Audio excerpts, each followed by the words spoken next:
समझ में नहीं आता है। अगर कबीर साहब पढ़े लिखे नहीं थे तो आप सारे पढ़े लिखे लोग उनके बाणी में क्या ढूंढ रहे हैं? आप अनपढ़ हुए कि कबीर साहब अनपढ़ हुए? जरा हमको यह स्पष्ट करिएगा। अगर कबीर साहब पढ़े लिखे नहीं थे बिल्कुल, तो आप सारे पढ़े लिखे लोग किस बात का पीएचडी करा रहे हैं उसमें? वो तो अनपढ़ थे, निरक्षर व्यक्ति थे। उसमें क्या ऐसा है जिस पर आप शोध करा रहे हैं? और प्राइमरी से लेकर के और भारत के हर यूनिवर्सिटी में पढ़ाए जा रहे हैं हिंदी साहित्य में।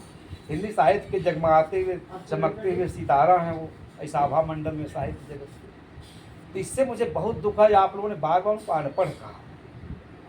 कागज और कलम पर पढ़ने को पढ़ना नहीं कहा जाता। आपको श्रुति स्मृति इस देश की परंपरा याद है? पहले भी कागज नहीं थे, कलम नहीं थे। वेदों के इतने बड़े बड़े मंत्र, इतने कठिन मंत्र बहुत काल तक लोग सुन करके याद। श्रुति परंपरा ही त्यागी कहा जाता। फलाने बहुत श्रुत थे, ये नहीं कहा था बहुत फला बहुत पढ़े लिखे थे। विद्वानों की भाषा में वो बहुश्रुत हैं, ये कहा जाता। बहुत सुने हैं, बहुत जाने हैं। अब भेसी साहब हमारे तरफ देख रहे हैं। हमने कहा आप लोगों ने कबीर साहब को लिख करके और एक भगत बना डाला, एक गृहस्थ बना डाला। आप अपने जैसा एक लेखक और कवि बना डाले। अरे कबीर साहब तो भारतीय अध्यात्म के सबसे शिखर पुरुष हैं। आप जरा उनको ठीक से पढ़िए। तो कबीर साहब कागज में भले न पढ़े हो, यूनिवर्सिटी में नहीं गए, कॉलेज में आपकी तरफ से नहीं गए, लेकिन 5-7 साल की अवस्था से जो स्वस्फूर्त ज्ञान की धारा बह रही थी, तो काशी के सारे विद्वत जन बैठ करके सुन रहे थे उनको। उनका ज्ञान इतना प्रखर था, इतना तीक्ष्ण था, इतना दुर्लभ था। इसको आप नहीं मूल्यांकन कर रहे हैं। मस्त कागज छुओ नहीं। जो आप कागज कलम पर लिख पढ़ के कह रहे हैं वो बिना छुए कहे, उससे गहरी बात कह दी। चारों युग के महात्मा कबीर मुखई जनाई बात, वो ऐसी बात कहे जो वेद में दुर्लभ था। ऐसा अद्भुत मत कथों कथों तो धरों छिपाए, वेद पुराना ना कही कहो तो कोपत्या। वो उन्होंने अपनी भाषा में कहा, जन भाषा में कहा, लोक भाषा में कहा। आपके तरह साहित्यकार नहीं थे। दूसरी बात आप याद रखिए, नाराज मत होइएगा, आप सभी लोग विद्वान हैं, आप लोग कम पंथाई नहीं होते। राम कुमार वर्मा ने क्या लिखा? गुरु ग्रंथ साहिब का एक वाक्य, हमारे मेहरुआ धनिया नाम ले राखो रमजनिया नाम। उनको 3-3 4-4 पत्नियाँ बना डाले। नहीं, राम कुमार ये नहीं बताए कि कबीर साहब की ससुराल कहाँ थे, उनके सास और ससुर का नाम क्या है। अभी तो 650 वर्ष ही हुए, ये तो आपको प्रूफ करना चाहिए।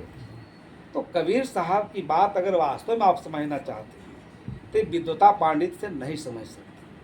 वो साधना की गहराई में उतर करके एक एक बात जो उन्होंने कहा ऐसे 650 वर्ष पहले, वो जितना उस समय प्रासंगिक था उससे ज़्यादा आज प्रासंगिक हो गया। और जैसे जैसे समय बढ़ता जा रहा है उसकी चमक बढ़ती जा रही है, लोग उसके नज़दीक आ रहे हैं। और आप उनको बार बार अनपढ़ कहते हैं, ये आपके मुख से कम शोभा नहीं देती। आप जब तक साधना में नहीं उतरेंगे, संतों अनुभवी संतों के पास नहीं जाएंगे, आप एक लाइन की व्याख्या सही नहीं कर सकते। आप जो आप लिख पढ़ के पढ़ाते हैं ना, वो कबीर साहब का अध्यात्म के नज़दीक पहुंचता भी नहीं है, समझने की बात तो दूर है। इसलिए साधक के रूप में अगर आप साधना परायण होकर के जानने का प्रयास करेंगे, वो ऐसी भाषा है, ऐसे थोड़े कबीर साहब ने कहा, वो ऐसी परिस्थितियाँ उनके सामने उत्पन्न हुई होंगी, तब उन्होंने ब्राह्मणों को कहा पैर जनेऊ जो ब्राह्मण होना मेहरी क्या पहना, ऐसे थोड़े कह दिया हो।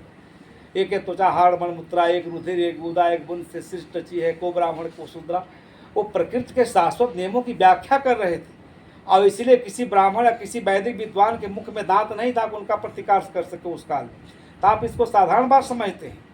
आप पहली रामायण क्या व्याख्या कर जरा बताइए। आप सब लोग पढ़े लिखे पढ़ाते हैं, आपको 5000 3500 साखियों का संग्रह है और 50-60 साखी आप लोगों को याद नहीं होगा, और आप थीसिस लिखाते हैं पीएचडी। कितनी शर्म की बात है। कबीर साहब का ज्ञान सागर के समान, भीसी साहब इसी पर हाथ जोड़ के बीच में खड़ा हो गए, कहे नहीं ये सभा यही समाप्त होनी चाहिए।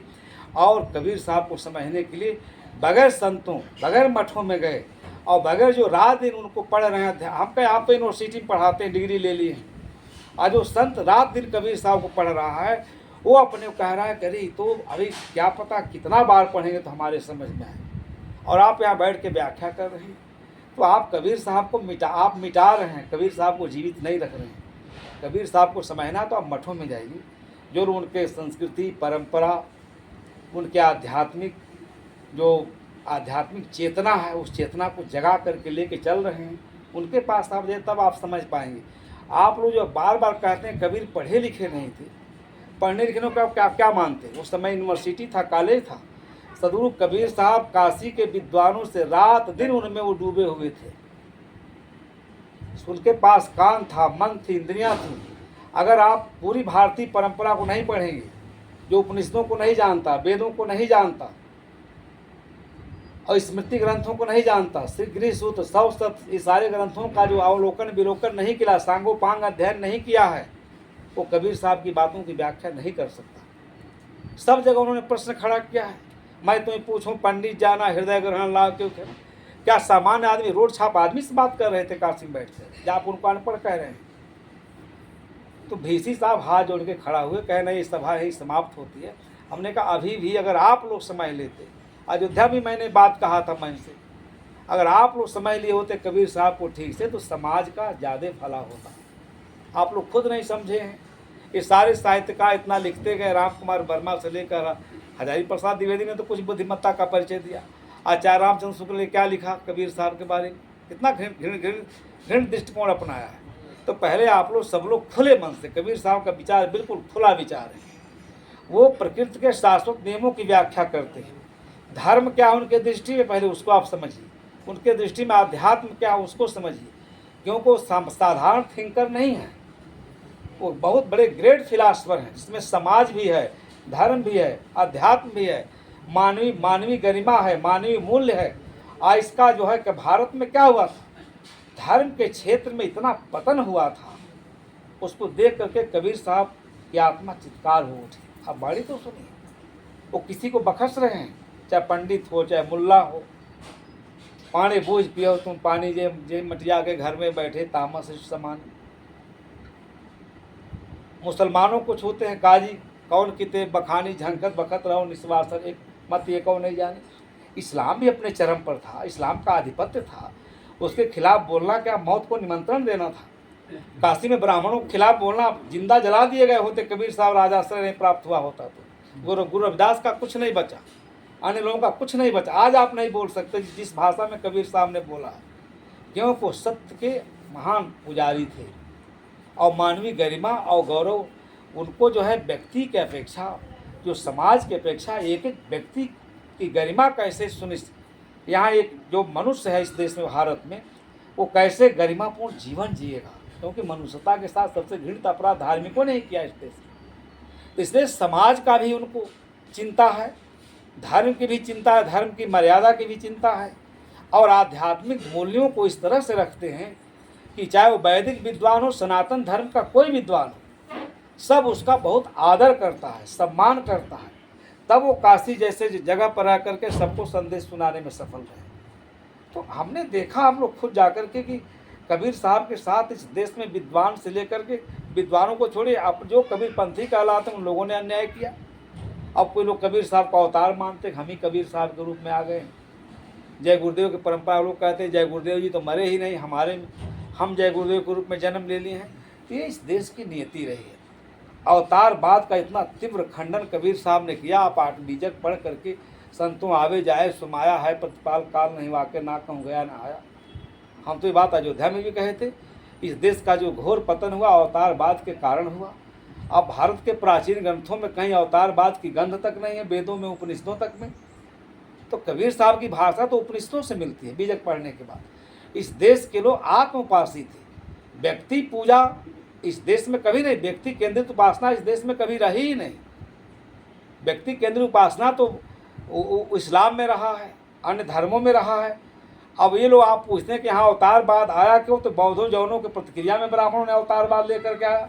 उनके यहाँ उत्तारवाद था, बुद्ध और महावीर ने इस देश में उत्तारवाद लेकर आए कि मनुष्य के अंदर इतनी वह शक्ति और सामर्थ्य है कि अपने विकारों को, अपने मनों को, कासायों को ज्ञान के द्वारा धोते धोते वो बहुत ऊंचाई पर प्रतिष्ठित हो सकता है।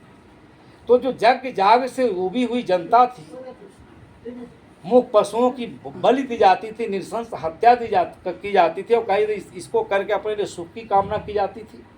भयंकर रक्तपात था इस देश में धर्म के नाम पर।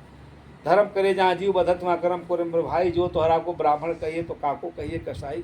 उन्हें इस भाषा में कहा, कसाई कहकर संबोधित किया है। तो अब इससे उबी हुई जनता जब ये व्यवहारिक उपदेश लेकर के आए और मनुष्य को उन्होंने इतना मूल्य प्रदान किया मानवीय आत्मा को, मनुष्य जीवन को बुद्ध ने, महावीर ने, कि मनुष्य के अंदर वो शक्ति है, सामर्थ्य है, वो बहुत ऊंचाई पर जा सकता है। तो इधर से उभी हुई जनता बेग से खींची उनके तरफ, बौद्धों के तरफ। पूरा उत्तर भारत आप उस काल का पढ़िए, कौशल नरेश से लेकर मगध नरेश तक सब उनके प्रभाव में आए। इनका सब कार्य व्यापार बंद हो गया यज्ञ जागे का। तब ये लोग अवतार बाद लेकर आए कि नहीं, एक जो विराट सत्ता हो संकुचित होकर के इस दुनिया में आती है। जब अरे भक्त कबीर नहीं लिखा ना, जब पाप से पूरा देश भर जाएगा, चारों तरफ अनाचार, अनीति, दुराचार जब फैल जाएगा, तो ईश्वर पृथ्वी पर आएगा, सबका दुख दूर करेगा।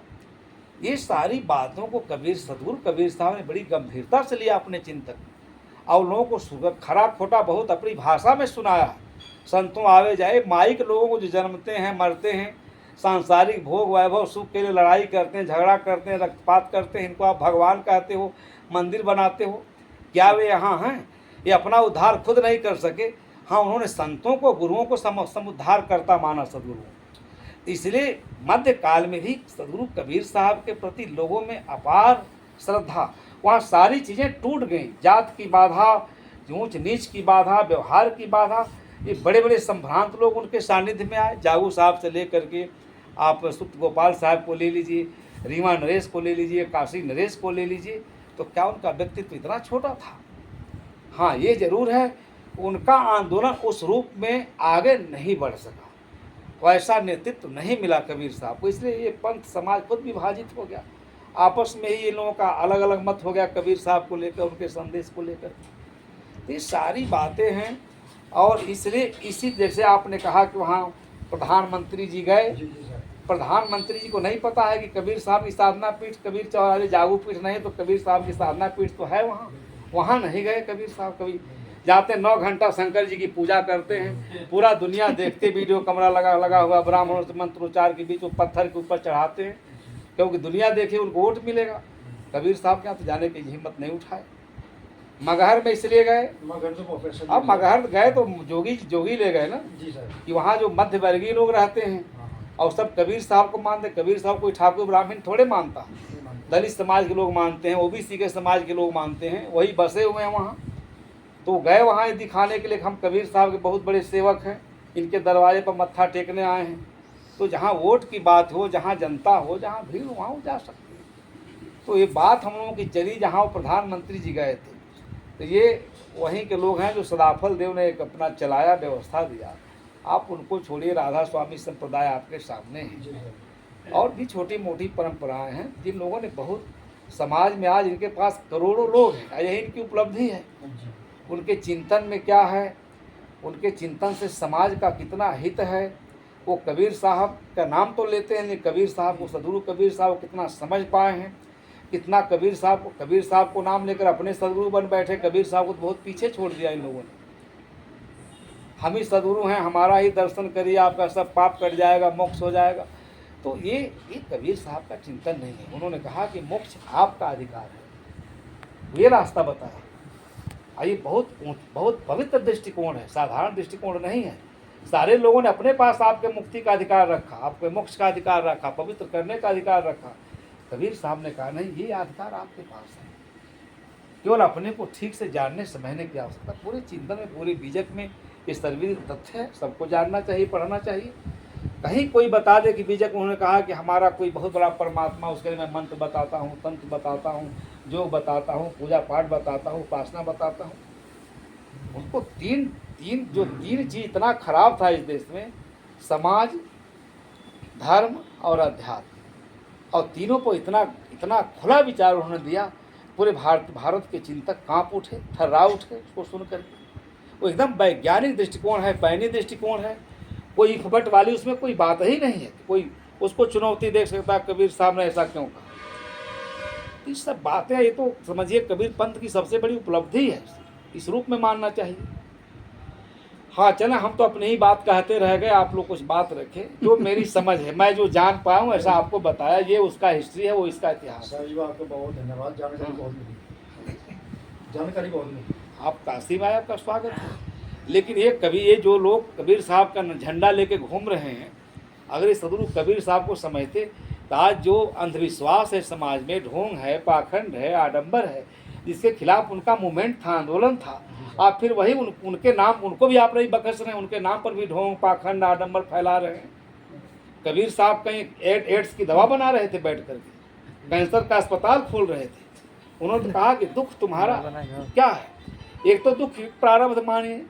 एक आदमी जब चीज़ों को नहीं समझ पाता है, तो एक आदमी हमसे पूछा कि निर्मोहता की स्थिति क्या है। बहुत पढ़े लिखे थे कि महाराज इस पर बहुत जोर दिया जाता है कि निर्मोहता की स्थिति क्या है।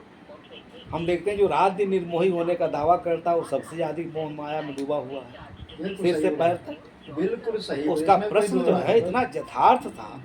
और हम थे, श्री ज्ञान साहब भी थे संजोग से।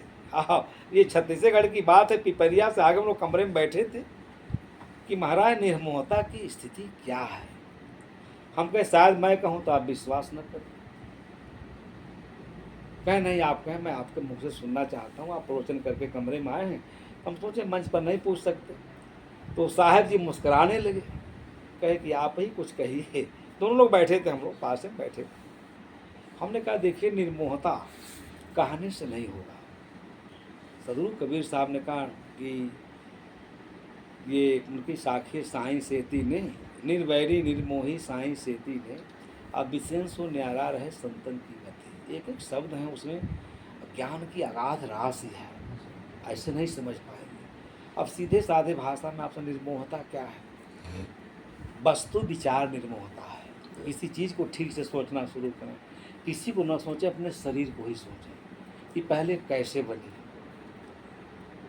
ठीक से सोचेंगे तो क्या सोचेंगे, इसकी वास्तविकता में जाएंगे तो आपके अंदर वैराग उत्पन्न होगा कि नहीं, विराग उत्पन्न होगा कि नहीं। ये हाड़ मांस का एक लोथा है, पिंड है। और विचार करेंगे तो क्या है, टट्टी पेशाब की सब थैली भरा हुआ है, और पेशाब में तो बहुत सारे अवयवों का संयोग है। फिर और परमाणु में जाएगी, इसका कहीं कोई स्वतंत्र अस्तित्व नहीं है। थोड़े समय में ये सारी घटनाएं इसके साथ आकार ग्रहण कर लेंगी। तो बताइए, जब इसको जब ठीक से सोचेंगे तो निर्मोहता आएगी नहीं आएगी?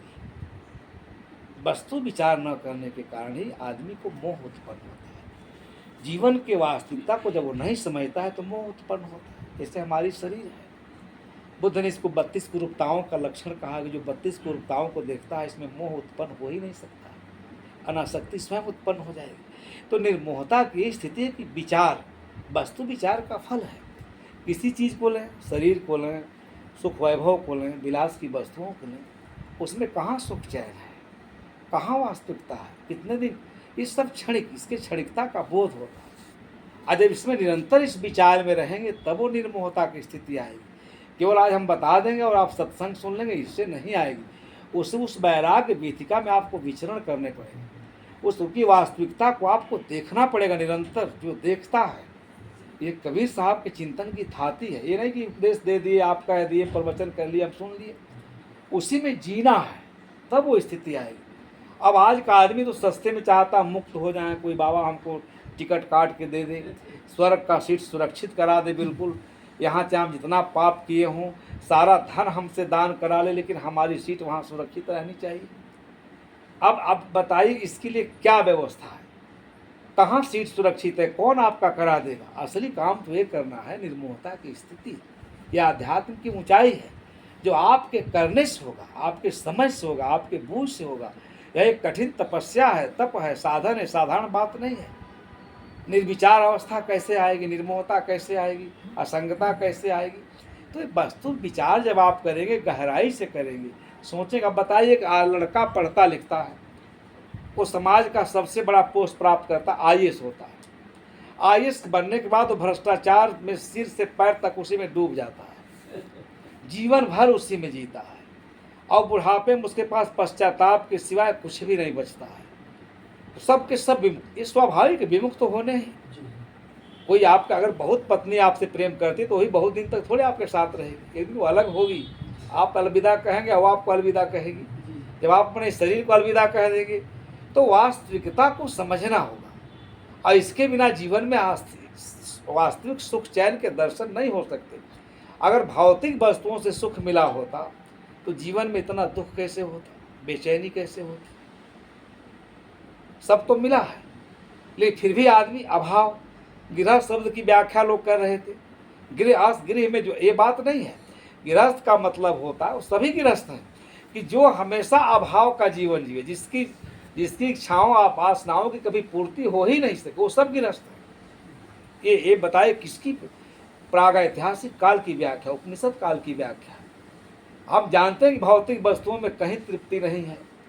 चाहे सारे संसार के भी आपको मालिक बना दिया जाए, भूपति अधिपति बना दिया जाए, तो क्या आप उसमें तृप्त हो जाएगा? अब कुछ नहीं चाहिए, वहाँ तो आपकी इच्छा आकांक्षा और बढ़ जाएगी।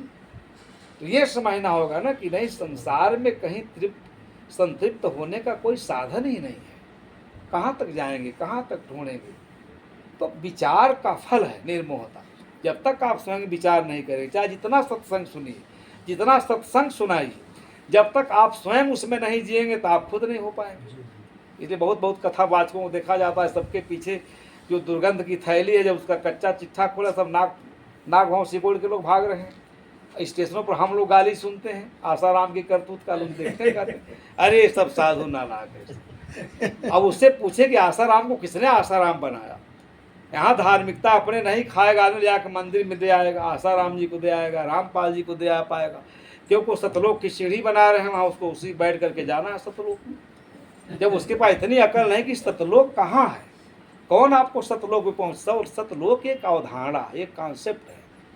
कभी कभी मैं एक दृष्टांत बताता हूँ कि एक बहुत बड़े पंडित जी थे। चलिए प्रसंग बात आ गई। उनका एक ही लड़का था और बहुत ओजस्वी था, बहुत प्रतिभा संपन्न था, मेधावी था। उसको खूब पढ़ाए लिखाए, पढ़ लिख करके अच्छा विद्वान हुआ तो कथा करने लगा। अब भागवत की ऐसी कथा कहने लगा कि अपार जन समूह, बहुत सम्मान मिलने लगा। अब सम्मान जब मिलने लगा, सब बहुत उसके पास सुख वैभव विलास की वस्तुएं हो गई। तो बहुत सारे मित्र दोस्त थे उसके पास। लोग कहे यार देखिए, संग और कुसंग, इसलिए स्वर्ग क्या है, स्वर्ग की परिभाषा क्या है? सज्जना नाम संगा सत्संग। आपके जीवन में स्वर्ग क्या है? परिवार में परस्पर प्रेम हो, एक दूसरे का आदर हो, जो सही चीज़ों को सही रूप में समझा जाता हो। गलत दृष्टिकोण से लोग नहीं समझते हैं, क्योंकि समाज तो ऐसे चलेगा नहीं। अगर पत्नी से पुत्र वधू से आपको ज़्यादा अपेक्षा है, तो पुत्र वधू को भी आपसे अपेक्षा है। ये तो आपको समझना होगा ना। क्यों हम अपनी आवश्यकता तो समझते हैं, उसकी आवश्यकता नहीं समझेंगे, कहाँ सुंदर समन्वय होगा। तो देखना पड़ेगा। ये सुख तो हमारे पास है। अब सुख को हम ढूंढते हैं कहीं दूसरे जगह, तो दूसरे जगह तो है नहीं कि सुख मिल जाएगा आपको। अब बहुत बड़ा विद्वान हो गया, फिर संगत भी थी, फिर पुराने दोस्त यार थे उसके साथ, फिर मिलने वाले आ गए, कह रहे यार क्या धार्मिकता में पड़े हुए, तुमने तो जीवन का कोई आनंद ही नहीं जाना। अब कुसंग में ही पड़ गया। कहीं कह रहे एक आध फूक गांजा पीने में क्या होता है, थोड़ा बैठ के पी लो, कोई देखता थोड़ी ना है। तो गांजा भी पीने लगा। गांजा पिया तो और कुसंग में फैला, तो कहीं कहीं शराब भी एक आध पैक मार लिया। फिर कहा इसके बिना मांस के लोथड़ा कि इसका आनंद ही नहीं है, तो चोरी छुपे वो भी खाने लगा। अब ये बात उसके पिताजी को जैसे पता चला, तो पिताजी एक बहुत बड़े विचारक थे। देखिए, पढ़ने लिखने से कुछ नहीं होता है। सदगुरु कबीर साहब तो अपनी बिल्कुल भाषा में कहा, पढ़े लिखे का भय हो रमैया राम, पढ़े लिखे क्या कीजिए हो रमैया राम। पढ़ना लिखना एक बौद्धिक विषय है, पढ़ना लिखना चाहिए। अगर उसका उपयोग आपने अपने लिए नहीं किया तो आपके लिए खतरा भी हो सकता है। विद्या के दो अर्थ हैं, उसको समझना होगा। इसका अगर विद्या का उपयोग अपने कल्याण के लिए किया जाता तब तो ठीक है, और केवल भौतिक सुख के लिए किया जाता है तब तो अपने जीवन को संकट में डालना है। पिताजी को बात पता चली, उसने बहुत दुख हुआ, बहुत पीड़ा हुआ। एक आध बार समझाने की कोशिश की तो विद्वान टाल मटोल की बात ज़्यादा करता। वो पिताजी के ऊपर भी चढ़ बैठे, अरे किसने कह दिया, किस बेवकूफ़ ने कह दिया। आप कल्पना कर सकते हैं मैं इतने बड़े विद्वान में ऐसा काम करूँगा। लो झूठे आप कीर्ति फैलाते हैं। अब पिताजी सुनते रहे, मन बढ़ता चला गया। एक दिन कहीं बैठ करके ताश वोश खेल रहे थे, शराब का पैक भी रखा हुआ था, और किसी ने पिताजी को बता दिया और पिताजी चले गए। पिताजी को नहीं रहा गया, भरी सभा में उनको 3-4 तमाचा जड़ दिया। और उस मार का इतना विपरीत असर हुआ, चारों तरफ बात फैल गई। जिसको नहीं जानना था वह भी जानने लगा। ठीक से समझिएगा, ये कथा नहीं है, ये जीवन व्यवहार है। उस व्यक्ति ने सोचा कि मैं अब कैसे समाज में जीऊंगा, जहां मैं अमृत कथा सुनाता था और वहां मैं घोर विष में मैं खुद डूब गया हूं। बड़ी ग्लानि हुई, गहन पश्चाताप विषाद में डूब गया हूं और कहा कि अब आत्महत्या के सिवाय कोई विकल्प नहीं है। अब मैं जी के क्या कैसे जीऊंगा, मैं समाज में कैसे मुंह दिखाऊंगा। भरी सभा में पिताजी ने मार दिया। अब उसी रात को संकल्प लेता है कि अब चल करके कहीं आत्महत्या कर लूं।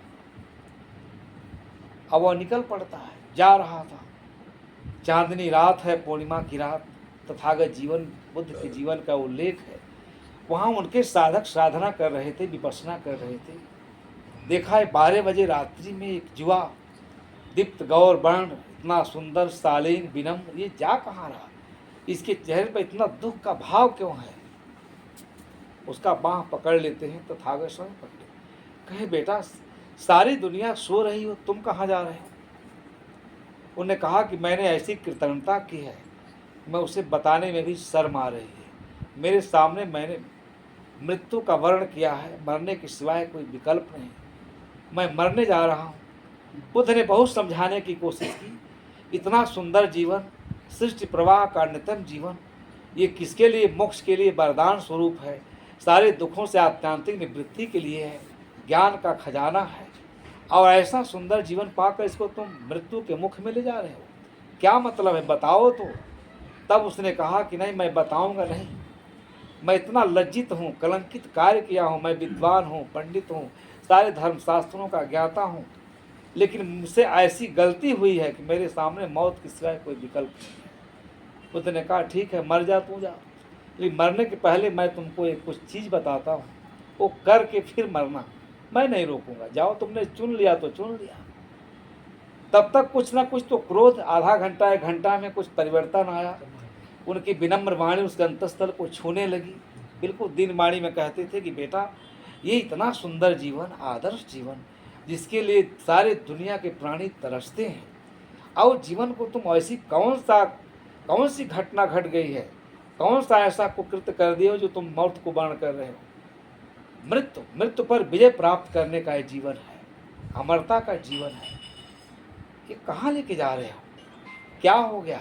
कहा नहीं, मेरे सामने केवल मृत्यु दिखाई दे रही। उन्हें कहा देखो, अपना मुट्ठी बंद करो, लंबी सांस लो, 10 मिनट उसको कराए बैठ करके, ऐसे लंबी सांस लेकर के स्वयं को देखो, श्वास पर अपना ध्यान केंद्रित करो, मृत्यु से थोड़े समय के लिए अपना ध्यान हटाओ और जीवन पर जो सर्वाइव होने का तरीका उस पर देखो।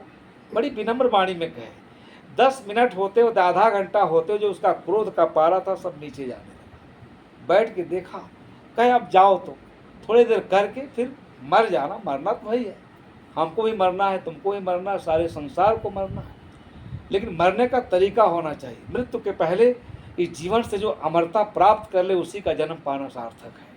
मृत्यु कोई चीज़ नहीं है, मृत्यु एक भय है, उसे जाना है। समय इस पर तो कबीर साहब ने बहुत बोला, आप लोग जानते हैं, हम न मरे मरे हैं संसार। उन्होंने कहा कि जो घड़ी जिस दिन आदमी शरीर छोड़ता है वही दिन सौभाग्य का दिन है। अब वो जाता है, बैठ करके लंबी सांस लेता है, देखता है, अब ऐसे करते करते उसके अंतर में बड़ी दिव्य शांति की अनुभूति होने लगती है। जो बाहर सोच रहा था, जो संकल्प विकल्प थे ना, धीरे धीरे धीरे जैसे लगता है उसका प्रवाह की गति रुक रही है, जो बहुत तेज से बह रही थी वो धीरे धीरे धीरे धीरे रुकने लगी।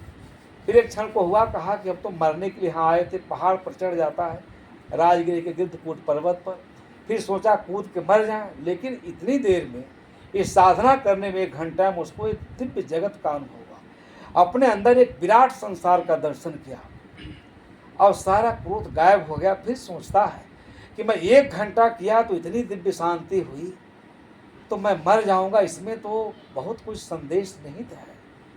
फिर सोचने लगता है, फिर 1 घंटा करता है और कुछ नहीं करता, अपने मुट्ठी को बंद करता है, पद्मासन पर लंबी सांस लेता है और जिस मन से सोच रहा था उस मन को वहाँ पर केंद्रित करता है, और जैसे लगता है पूरा एकदम हल्का, जैसे लगा सब क्रोध नदारत फिर नीचे उतरता है वो, अब बुद्ध के चरणों में बैठ जाता है और उनके प्रति कृतज्ञता ज्ञापित करने लगता है। कि महाराज मैं तो मृत्यु के मुख में जा रहा था, आपने मुझे नया जीवन दिया, इस जीवन को बचा लिया। मुझे 1 घंटे में बड़ी दिव्य शांति की अनुभूति हुई है। मैं चाहता हूँ कि आप अपने इस पावन सानिध्य में इस साधना को करने का अवसर प्रदान करें महाराज। और एकदम अंदर से अश्रुधारा बह चलती है। बुद्ध उसके सर पर हाथ रखते हैं, कहते हैं बेटा अब मैंने तुमको ऐसा मार्ग बता दिया है, इस मार्ग पर मरोगे ना, मर भी जाओगे तो भी तुमको अमरता मिलेगी। लेकिन एक निवेदन है तुमसे, मैं अपना सानिध्य तुमको प्रदान करूँगा। पहले तुम जाओ अपने उस माता पिता की दयनीय दशा को देखो, लेकिन वहाँ रुकना मत। उनके व्यथा को देख करके, उनकी वेदना को देख करके तुम मेरे पास आ जाना, तब मैं तुमको अवसर प्रदान करूँगा। जब वहाँ जाता है, देखता, अभी तो जल्दी जल्दी की बात है, एक दिन की बात, उसकी माँ जो है डांट रही है, रात्रि का समय है, दोनों 2-3 दिनों से बिना खाए पिए उसी घर में पड़े हुए हैं। कहती है माँ कि वही तो एक बेटा था, वही आत्मा था, अब चला गया, क्या पता कहाँ गया, आप भी अपने को नहीं संभाल सके, हम लोग अब कैसे जिएंगे, ये जीवन बेकार है, व्यर्थ है उसके बिना। हम लोगों को भी अब आत्महत्या कर लेना चाहिए, जीने का कोई सार नहीं रहा, दुनिया में क्या संदेश जाएगा। इतना समझाती है, दोनों कलप रहे हैं इसके बिना, विदीर्ण हैं। लेकिन बुद्ध ने एक क्षण को ऐसा हुआ कि जाकर उनके पैर को छू लें ताकि उनका दुख दूर हो जाए क्षण भर में। लेकिन गुरु वचन याद आता है कि नहीं, महाराज ने कहा कि देख करके उनकी दयनीय दशा, उनकी व्यथा लौट आना है, अपने मन को मजबूत करता है, फिर जाकर वहाँ बताता है। बुद्ध कहते हैं अब मैं तुमको साधना करवाऊंगा, तुम यहाँ रहो, लेकिन मेरे साथ चलो। वो लेके जाते हैं उसके घर में, माता पिता के सामने जब संदेश सुनाते हैं, इसकी सारी पीड़ा बताते हैं, ये तो मृत्यु के मुख में जा रहा था, तो वो लोग उनके जैसे लगा कि उनको खुद एक नया जीवन मिल गया। अब बुद्ध से इतने प्रभावित होते हैं, तीनों की तीनों चले जाते हैं, उनके संग में दीक्षित होते हैं, माता पिता और लड़का। और वो कहता है कि महाराज मैंने पहली बार महसूस किया कि मैं हजारों शास्त्र जानता था, लेकिन वो मेरे जीवन की रक्षा नहीं कर सका। ध्यान से सुनिएगा, कहानी खत्म हो गई, लेकिन क्षण मात्र का आपका उपदेश, आपका दर्शन, आपका सानिध्य मुझे नया जीवन क्या दिया। मेरे जीवन में जो सारा जहर था शोध करके अमृत का संचार कर दिया। इसलिए इस जीवन को आपके चरणों में समर्पित करता हूँ, इसका उद्धार किया। आपके पवित्र संदेशों के समक्ष मेरे सारे धर्मशास्त्र कोई अर्थ नहीं रखते, कोई मूल्य नहीं रखते। इसलिए आपका जीवन ये लाखों लोगों के लिए समुद्धार करता है। आपने जो आज दिया, आपने मुझे जो नया जीवन दिया, मेरे जीवन में अमृत का संचार किया, वो बड़ा दुर्लभ है। अब बचे बुद्ध ने कहा कि देखो, मूर्ख मनुष्य अतीत के गंदे कर्मों को सोच सोच करके वर्तमान और भविष्य दोनों तीनों को तहस नहस करता है। अतीत में कुछ हुआ क्या मतलब, हो गया, उसको बार बार उस घाव को कुरेद करके स्मरण कर करके और अपने वर्तमान को व्यक्ति नष्ट करता है। वो मनुष्य अभागा है। अगर अतीत में कुछ ऐसा है जो वर्तमान को भी तहस नहस कर रहा है, तुम्हारे जीवन की गरिमा और गौरव को नष्ट कर रहा है, तुरंत उसको दफन कर देना चाहिए और एक नए जीवन की शुरुआत करना चाहिए। मनुष्य का एक ऐसा जीवन है जिस जीवन में ज्ञान का सूरज कभी भी उग सकता है। अतीत के कर्मों को उसको दफन करना चाहिए और नए मार्ग का चयन करना चाहिए। वो मार्ग क्या है? धर्म का मार्ग है। धर्म का अमृत पी करके तुम अपने जीवन के सारे खोटे संस्कारों का परित्याग करके तुम देवता ही नहीं, तुम भगवत्ता की स्थिति को प्राप्त कर सकते हो। सब के सब इतने गदगद हो गए हैं। उस गांव में वो 7 दिन रुके हैं और सारा गांव उनके धर्म में दीक्षित हुआ। मैंने ये थोड़ा सा प्रसंग बस बात इसलिए कही कि जो हजारों शास्त्र जिस समस्या का समाधान नहीं कर सकते, जो समर्थ सद्गुरु होता है, जो पूर्ण गुरु होता है, जो आध्यात्म के पथ पर एकदम आरूढ़ है, आज इसके जगत के निस्सारता का, क्षणभंगुरता का बोध है, क्षणिकता का बोध है, वो क्षण भर में अमृत पिला देता है।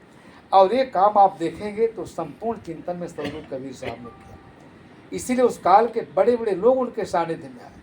तो जो सत्संग है, सत्संग की सार्थकता सर्वविदित तथ्य है। किसी के जीवन में आमूलचूल परिवर्तन, आमूलचूल क्रांति तब आती है जो तथ्य को समझता है। लेकिन तथ्य को समझाने वाला बोधदाता गुरु होना चाहिए ना।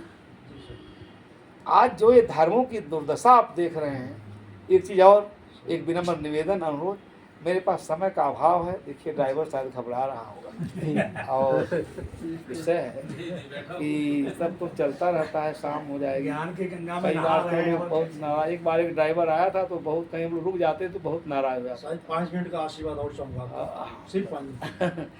तो ये जो शायद जो पंडित सर्वानंद जी हुए, हाँ। सुरती आचार्य सुरती गोपाल साहब, हाँ। इनके इतिहास कहाँ से है सर? देखिए इनके ये मुख्य स्थान कहाँ है? जी, इनका मुख्य स्थान त्रिवेंद्रम बताया जाता है। त्रिवेंद्रम के बगल में कोई जगह ठीक से मुझे याद नहीं, केरल के रहने वाले जी थे। सर।